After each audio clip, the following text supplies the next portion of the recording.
DM sir classes में आपका स्वागत है। आप वीडियो को अधिक से अधिक देखें और सब्सक्राइब करें। देखो बेटा, हमने फिजिक्स में दो लेक्चर को देखा था, पहले और दूसरे लेक्चर को। दूसरे लेक्चर में हमने आपको बताया था प्रकाश होता क्या है, उसके प्रगुण क्या होते हैं और प्रकाश में, लाइट में कितनी प्रकार की घटनाएं घटित होती हैं। उनमें से बेटा हम लोग लेक्चर 3 में पहली घटना को पढ़ेंगे, प्रकाश का अपवर्तन। देखो बेटा, प्रकाश का अपवर्तन, इसको इंग्लिश में कहते हैं रिफ्रैक्शन ऑफ लाइट। देखो, प्रकाश का अपवर्तन बेटा क्या होता, क्या है, रिफ्रैक्शन ऑफ लाइट होती क्या है। जब प्रकाश की किरण एक माध्यम से दूसरे माध्यम में जाती है तो दूसरे माध्यम में जाते समय वह अपने मार्ग से विचलित हो जाती है। प्रकाश में होने वाली इस विचलन की घटना को ही प्रकाश का अपवर्तन कहते हैं। देखा बेटा, प्रकाश का अपवर्तनवा होला का, जब प्रकाश के किरणवा एक माध्यम से दूसरे माध्यम में जाले तो दूसरे माध्यम में जाते समय वह अपने मार्ग से विचलित हो जाले। प्रकाश में होने वाली यह घटना के ही का कहन बेटा, प्रकाश का अपवर्तन कहन। जैसे तो आल उनका शादी होगी, जब शादी होगी उसके बाद देखते हो बहुत सारी चीज़ें बदल जाती हैं। मतलब प्रकाश के अपवर्तन का हमारे दैनिक जीवन में भी उपयोग है। प्रकाश अपवर्तन का मतलब होता है अपने वास्तविक मार्ग से बदलना, अपने वास्तविक मार्ग से विचलित हो जाना। अपने वास्तविक मार्ग से विचलित होना ही क्या कहलाता है, अपवर्तन कहलाता है। यहाँ बेटा क्या है, प्रकाश का अपवर्तन। प्रकाश का अपवर्तन प्रकाश में होने वाली एक प्रकार की घटना होती है। कैसी घटना होती है, जब प्रकाश की किरण एक माध्यम से दूसरे माध्यम में जाती है तो दूसरे माध्यम में जाते समय वह अपने मार्ग से विचलित हो जाती है। प्रकाश में होने वाली इस विचलन की घटना को ही क्या कहते हैं, प्रकाश का अपवर्तन कहते हैं। देखो बेटा, प्रकाश के अपवर्तन का कारण क्या होता है। देखो बेटा, प्रकाश का जब अपवर्तन होता है तो क्या ऐसा कारण होता है कि जो प्रकाश होता है वह अपना मार्ग बदल लेता है। बेटा, प्रकाश के अपवर्तन का कारण क्या होता है, प्रकाश के अपवर्तन का कारण है प्रकाश की चाल का भिन्न भिन्न माध्यमों में भिन्न भिन्न होना ही क्या कहलाता है, प्रकाश के अपवर्तन का कारण होता है। प्रकाश की जो चाल बेटा होती है वह भिन्न भिन्न माध्यमों में भिन्न भिन्न होती है। जैसे जल में प्रकाश की चाल 2.25 × 10⁸ मीटर पर सेकंड होती है। ग्लास में प्रकाश की चाल 2 × 10⁸ मीटर पर सेकंड होती है। हीरे में प्रकाश की चाल 1.25 × 10⁸ मीटर पर सेकंड होती है। कहने का मतलब जो प्रकाश की चाल होती है वह भिन्न भिन्न माध्यमों में भिन्न भिन्न होती है। इसी कारण जो प्रकाश का अपवर्तन होता है। देखो, वाय या निर्वात में प्रकाश की चाल 3 × 10⁸ मीटर पर सेकंड होती है और भिन्न भिन्न माध्यमों में जो प्रकाश की चाल होती है वह भिन्न भिन्न होती है। यही कारण बेटा कि प्रकाश का अपवर्तन होता है। अब देखो बेटा, जब प्रकाश का अपवर्तन होता है तो प्रकाश के अपवर्तन में कैसे कौन कौन से फैक्टर हैं जो बदल जाते हैं।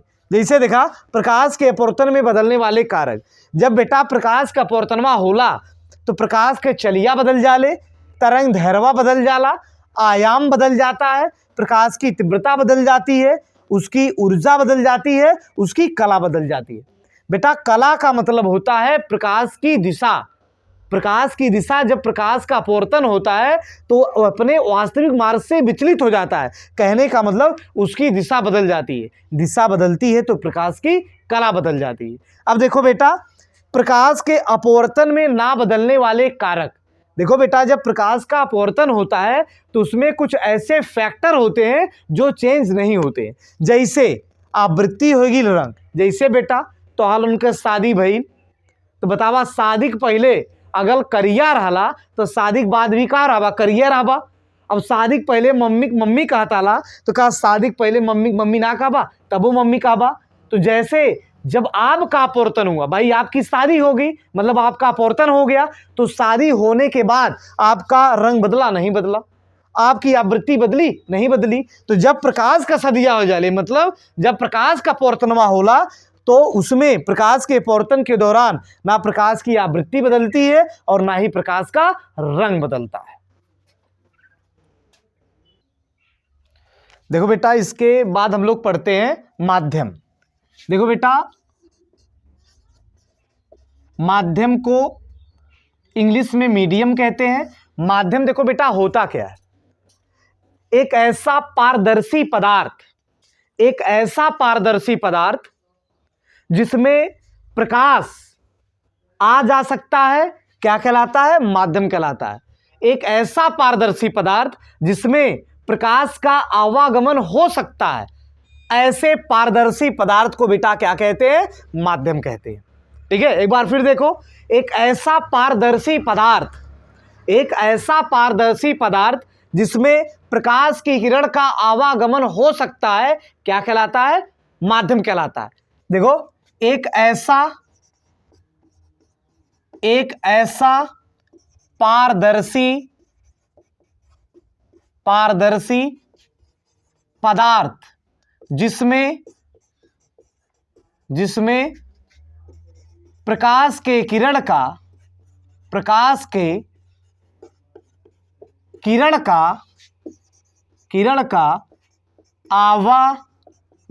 आवागमन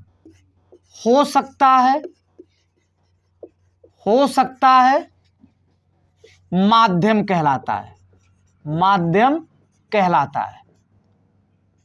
माध्यम कहलाता है। देखो, माध्यम बेटा हमने क्या बताया?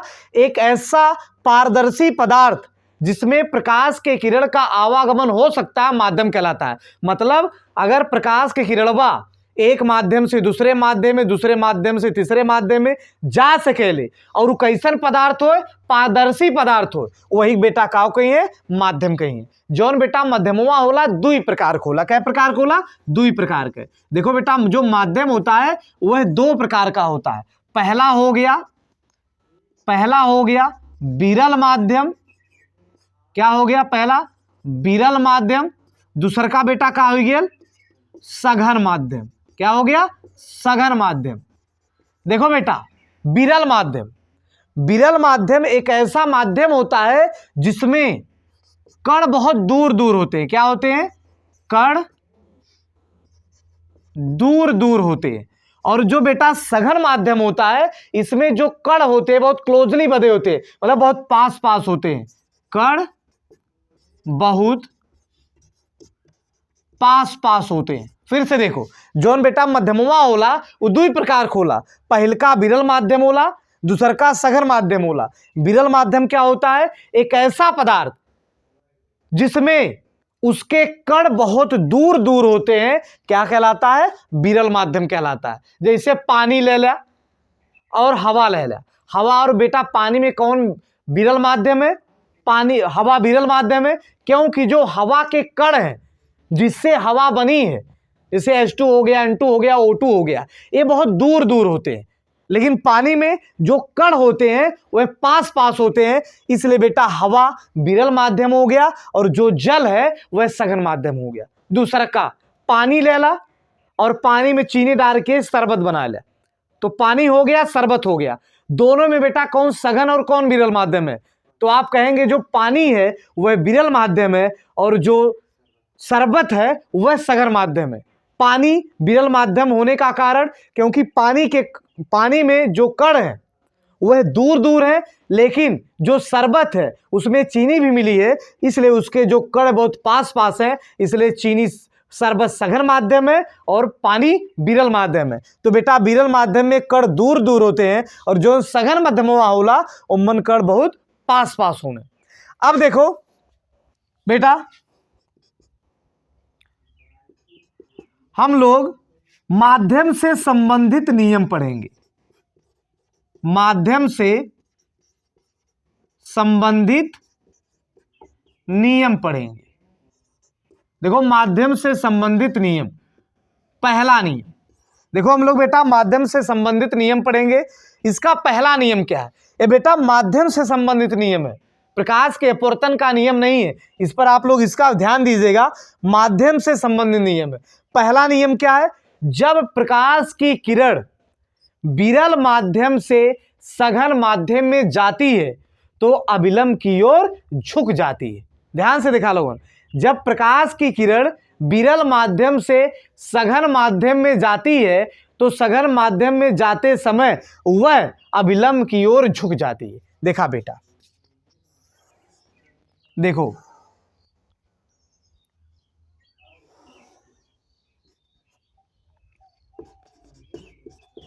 यह बेटा विरल माध्यम है और यह बेटा सघन माध्यम। देखा बेटा, एक एक का है ना अभिलंब का है ना नॉर्मल। अब तो हाल उनके बेटा डिटेल में कुल बताया जाए, बहन इतने संतोष करा। देखो ये अभिलंब बेटा है, यह विरल माध्यम है, यह सघन माध्यम है। जब प्रकाश की किरण विरल से सघन माध्यम में जाती है तो अभिलंब की ओर झुक जाती है। ठीक है बेटा, जब प्रकाश की किरण अब विरल माध्यम से सघन माध्यम की ओर जाती है तो क्या होता है, सघन माध्यम में जाते समय वह अभिलंब की ओर झुक जाती है। देखो बेटा, दूसरा नियम है माध्यम से संबंधित दूसरा नियम, जब प्रकाश की किरण सघन माध्यम से विरल माध्यम में जाती है तो विरल माध्यम में जाते समय वह अभिलंब से दूर हट जाती है। देखो बेटा, ये बेटा अभिलंब हो गया, अभी सब बताया जाएगा अभिलंब क्या होता है, अपवर्तक पृष्ठ होता है। थोड़ा आप लोग संतोष करिए। देखो यह प्रकाश की किरण है, यह सघन माध्यम है, यह बेटा विरल माध्यम है, यह बेटा सघन माध्यम है, यह विरल माध्यम है। जब प्रकाश की किरण दूसरे सघन माध्यम से विरल माध्यम में जाती है तो बेटा क्या होती है, अभिलंब से दूर हट जाती है। देखो बेटा, प्रकाश माध्यम से संबंधित दूसरा नियम क्या है, जब प्रकाश की किरण सघन माध्यम से विरल माध्यम में जाती है तो क्या होता है, अभिलंब से दूर हट जाती है। पहला नियम हमने क्या बताया, जब प्रकाश की किरण विरल माध्यम से सघन माध्यम में जाती है तो अभिलंब की ओर झुक जाती है। देखा बेटा कैसे, देखा बेटा, तुम्हारे पास अट्ठे जंगल सघन, अट्ठे तुम्हारे पास जंगल विरल, ये जोन अभिलंबवा है का अभिलंबवा, ई जोन बेटा है ई शेर किनाई होला, का होला शेर किनाई। अब बतावा, अगर लोगन सघन जंगल में होगा, शेरवा तुम्हें खदेरत है, सघन जंगल से भाग गईला विरल माध्यम में, तो बतावा ऐसे दूर भाग जावा कि ना भाई। सघन जंगल का मतलब एक ऐसा जंगल जिसमें पेड़ पौधे बहुत पास पास होते, आप उसमें भाग रहे थे, शेर आपको खदेड़ रहा था, आप पहुंच गए विरल जंगल में, तो बताओ शेर से दूर भाग जाएंगे कि नहीं, आप बच जाएंगे। कहने का मतलब, जब प्रकाश की किरण विरल माध्यम से सघन माध्यम में जाएगी तब अभिलंब की ओर झुक जाएगी। मतलब जब विरल जंगल से सघन जंगल में जावा तो सरबा तुम्हें दबोच ले, मतलब अभिलंब की ओर झुक जावा। उसका उल्टा, जब आप सघन माध्यम से विरल माध्यम में जाएंगे तो शेर से दूर भाग जाएंगे, शेर आपको पकड़ नहीं पाएगा। कहने का मतलब, जब प्रकाश की किरण विरल से सघन माध्यम में जाती है तब अभिलंब की ओर झुक जाती है, तथा जब सघन से विरल माध्यम में जाती है तो अभिलंब से दूर हट जाती है। देखो बेटा, हम लोग इसके बाद पढ़ेंगे प्रकाश के अपवर्तन का ग्राफी निरूपण। मतलब अभी हमने केवल डिफिनीशन देखा है, प्रकाश का अपवर्तन होता क्या है, क्या होता है, जब प्रकाश की किरण एक माध्यम से दूसरे माध्यम में जाती है तो दूसरे माध्यम में जाते समय वह अपने मार्ग से विचलित हो जाती है। प्रकाश में होने वाली इस विचलन की घटना को ही प्रकाश का अपवर्तन कहते हैं। इसी प्रकाश के अपवर्तन को हम लोग ग्राफी निरूपण द्वारा व्यक्त करेंगे। देखो यहां ए बी है, ए बी एक अपवर्तक पृष्ठ है। यहां देखो ए बी हो गया अपवर्तक पृष्ठ, एन एन डैश अभिलंब है। ठीक है, देखो जब प्रकाश किरण, हमने मान लिया ये पहला माध्यम है, ये दूसरा माध्यम है। ध्यान से देखो बेटा, जब प्रकाश की किरण, भाई प्रकाश किरण पहले इस मार्ग पर जा रही थी, ओपी मार्ग पर। सर्वप्रथम प्रकाश किरण ओपी मार्ग पर जा रही थी, नियमतः इसको जाना चाहिए था पीक्यू मार्ग पर, मतलब एकदम सीधे। जैसे आप लोग रोड पर चल रहे हैं, एकदम सीधे चल रहे हैं, सामने से ट्रक आ गया तो आपको सीधे चलना है, नियमतः मतलब ओपी मार्ग से पीक्यू मार्ग पर चलना। लेकिन जब प्रकाश किरण एक माध्यम से दूसरे माध्यम में जाती है तो दूसरे माध्यम में जाते समय अपने वास्तविक मार्ग से विचलित हो जाती है। प्रकाश में होने वाली इस विचलन की घटना को ही क्या कहते हैं? प्रकाश का अपवर्तन। देखो, प्रकाश की किरण को ओपी से पीक्यू मार्ग पर जाना चाहिए था, लेकिन जैसे ही यह पहले से दूसरे मार्ग में प्रवेश की, यह पीक्यू मार्ग को छोड़ करके किस पर चलने लगी? पीआर मार्ग पर, मतलब प्रकाश की किरण का अपवर्तन हो गया। ठीक है, देखो, जब प्रकाश किरण एक माध्यम से दूसरे माध्यम में जाती है तो दूसरे माध्यम में जाते समय वह अपने वास्तविक मार्ग से विचलित हो जाती है। प्रकाश में होने वाली इस विचलन की घटना को ही क्या कहते हैं? प्रकाश का अपवर्तन कहते हैं। देखो बेटा, यहां ए बी क्या है? अपवर्तक पृष्ठ है। क्या है ये? ए बी को अपवर्तक पृष्ठ कहते हैं। अपवर्तक पृष्ठ का मतलब बेटा एक ऐसी पृष्ठ जो दो माध्यमों को या दो से अधिक माध्यमों को विभाजित करती हो, क्या कहलाती है? अपवर्तक पृष्ठ कहलाती है। जैसे लोगन स्कूल में पढ़े ले, जब खाना ले जाले तो टिफिन कारी हो लेगी ना, एक ठेम दाल होला, एक ठेम चावल होला, एक ठेम सब्जी होला ऐसा। मतलब हम लोग उसका यूज, टिफिन का यूज इसलिए करते हैं ताकि जितने प्रकार के भी व्यंजन हैं उनको अलग अलग रखा जाए। ऐसा तो है ना, कुलक्कम सान के लोगों ले जावा, सबको अलग अलग ले जाते हैं।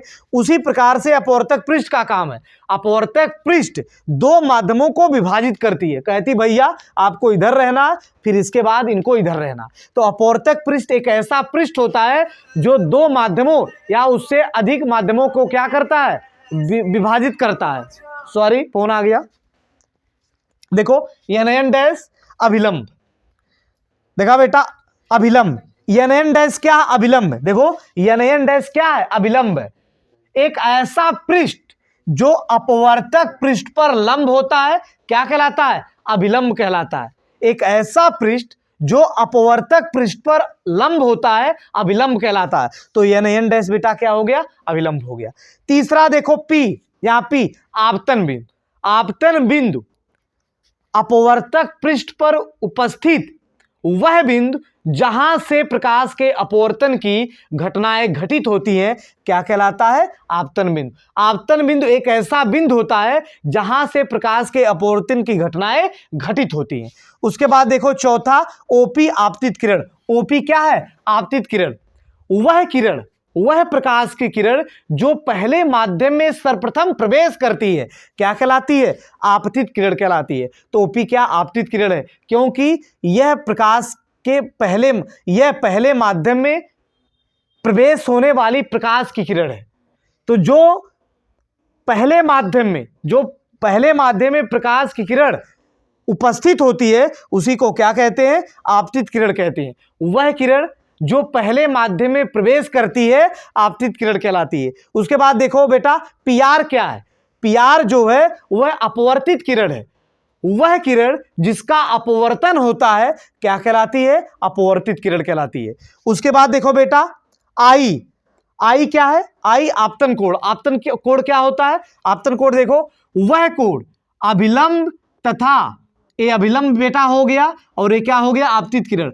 अभिलंब तथा आपतित किरण के बीच में बने कोण को क्या कहते हैं? अभिलंब कहते हैं। देखा का होला बेटा? आपतनवा कोणवा, जौन कोणवा अभिलंब और आपतित किरण के बीच में बनल रहा, वही बेटा का कहन है? आपतन कोण का है। उसके बाद देखो नंबर आता अपवर्तन कोण का। ये अभिलंब बेटा हो गया, ये अपवर्तित किरण हो गई।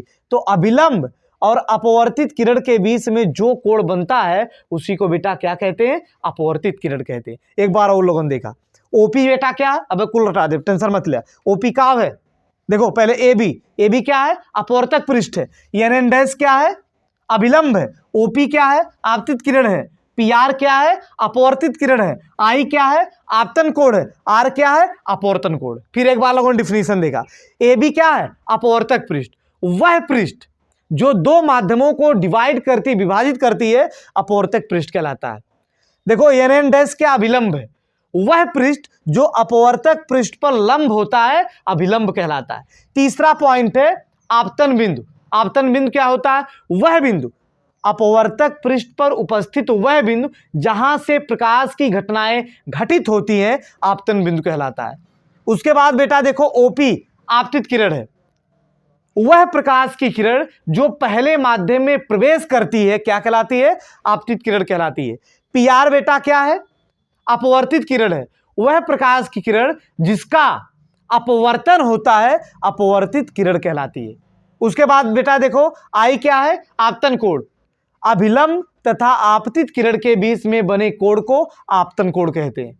R क्या है? अपवर्तन कोण।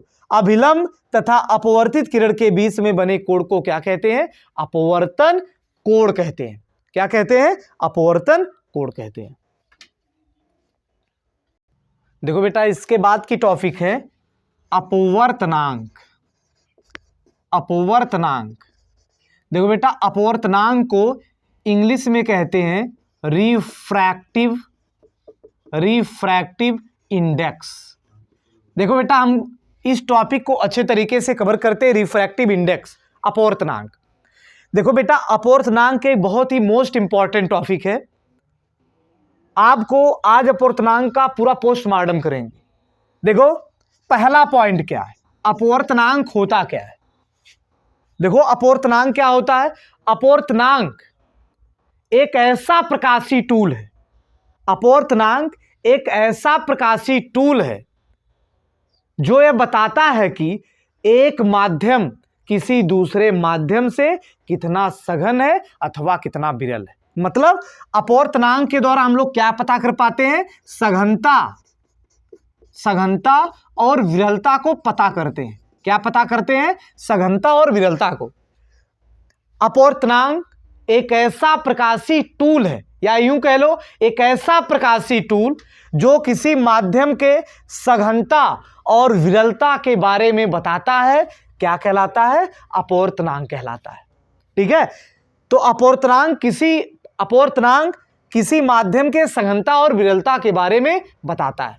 देखो बेटा दूसरा पॉइंट, देखो जो बेटा अपवर्तनांक होता है, अपवर्तनांक भिन्न भिन्न माध्यमों में प्रकाश की चालों का अनुपात बताता है। क्या बताता है? जो अपवर्तनांक होता है यह चालों का अनुपात बताता है। चालों का अनुपात बताता है। देखो अपवर्तनांक भिन्न भिन्न माध्यमों में प्रकाश की चालों का अनुपात बताता है। जो अपवर्तनांकवा होता है वह भिन्न भिन्न माध्यमों में प्रकाश की चाल का अनुपात बताता है। देखो बेटा जो अपवर्तनांक होता है, तीसरा पॉइंट, अपवर्तनांक को n से प्रदर्शित करते हैं। क्या करते हैं? n से प्रदर्शित करते हैं। जो अपवर्तनांक होता है उसको n से प्रदर्शित करते हैं। देखो बेटा चौथा पॉइंट, देखा पहला हमने पॉइंट बताया क्या? अपवर्तनांक एक ऐसा प्रकाशीय टूल होता है जो भिन्न भिन्न माध्यमों में अपवर्तनांक एक ऐसा प्रकाशीय टूल है जो यह बताता है कि एक माध्यम किसी दूसरे माध्यम से कितना सघन है अथवा कितना विरल है। दूसरा, जो अपवर्तनांक होता है उसके द्वारा हम लोग भिन्न भिन्न माध्यमों में प्रकाश की चाल का अनुपात बता सकते हैं। तीसरा पॉइंट, जो अपवर्तनांक होता है उसे n से प्रदर्शित करते हैं। अपवर्तनांक एक अनुपात होता है।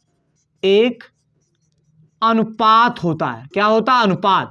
बेटा जो ना अपवर्तनांकवा होला एक अनुपात होला। अब तो हाल बतावा अनुपात के कोनो मात्रक होला ना होला। मतलब जो मात्रकवा होला वो क्या होता है? विमाहीन रास होती है। अपवर्तनांक क्या होता है? विमाहीन रास होती है। ठीक है बेटा, जो अपवर्तनांक होता है वह विमाहीन रास होती है। पांचवा पॉइंट बेटा देखा, पांचवा पॉइंट, रेल के कुल पढ़ा कौनो दिक्कत ना है। देखो अगर लिखा है 1n2, का लिखल है 1n2, एकर मतलब बेटा होला, देखो इसका मतलब होता है refractive index of medium 2 with respect to medium 1। पहले माध्यम के सापेक्ष दूसरे माध्यम का अपवर्तनांक। क्या है? पहले माध्यम के सापेक्ष दूसरे माध्यम का अपवर्तनांक।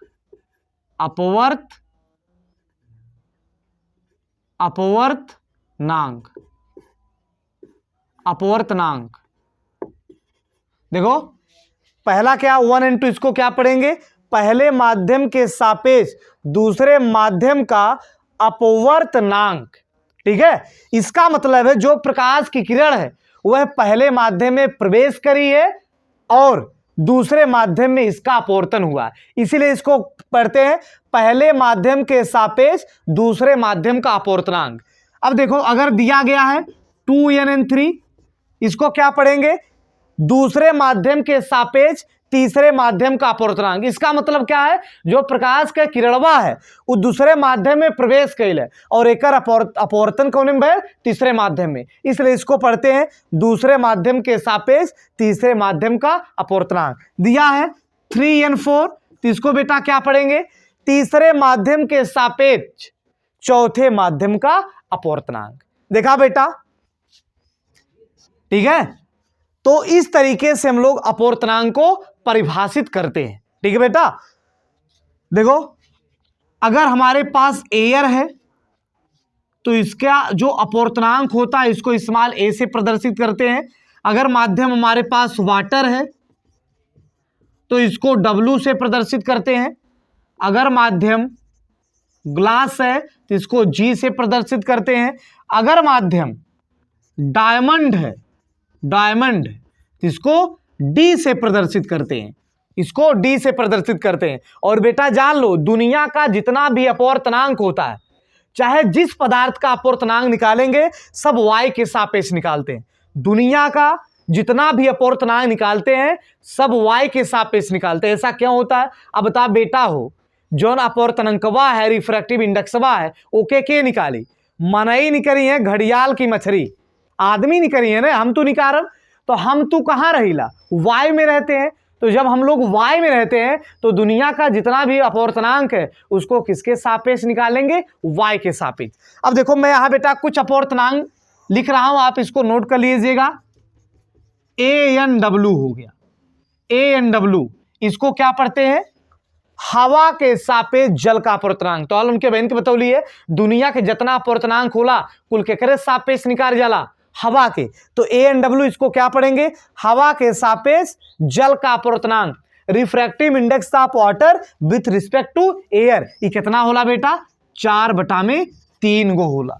उसके बाद देखो बेटा ANG को क्या पढ़ेंगे, हवा के सापेक्ष ग्लास के अपवर्तनांक, ये बेटा कितना होला, 3/2 होला। इसके बाद देखो AND, हवा के सापेक्ष हीरे का अपवर्तनांक कितना होता है, 12/5 होता है। अगर केवल पूछ ले हवा, एयर, हवा या निर्वात के बताओ अपवर्तनांक, तो बेटा ये दोनों लगभग बराबर होला और कितना होला, 1 होला। कितना होला, 1 होला। सबसे ज्यादा अपवर्तनांक हीरा खोला, कितना, 12/5। सबसे कम अपवर्तनांक केकर होला बेटा, हवा या निर्वात, कितना होता, 1 होता है।